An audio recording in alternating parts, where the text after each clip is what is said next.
একটা গাছ। এই গাছটা আমার খুব প্রিয়। অনেক দিন অযত্নের জন্য গাছটা আস্তে আস্তে মরতে বসেছে, শুকনো হয়ে যাচ্ছে তার ডালপালা।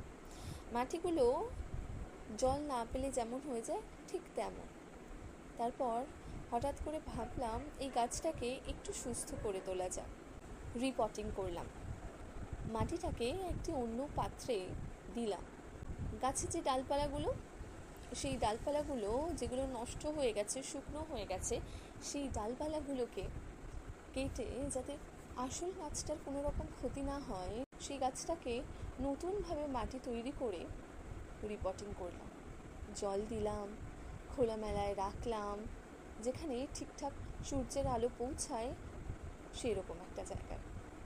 তারপর দেখলাম গাছটা সুস্থ হয়ে উঠেছে, গাছের পাতাগুলো বেশ ঘন হয়েছে।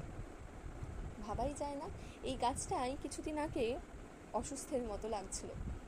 এই গাছটার মতো আমাদের জীবনের ইকুয়েশনটা, আমাদের সম্পর্কের ইকুয়েশনগুলো, আমাদের সম্পর্কগুলো যেগুলো অযত্নে মরে যায়, সেই সম্পর্কগুলোকে আমরা যদি একটু চেষ্টা করে গাছটার মতো করে ভালো রাখতে পারতাম, তাহলে কতই ভালো হতো। একবার ভেবে দেখবেন।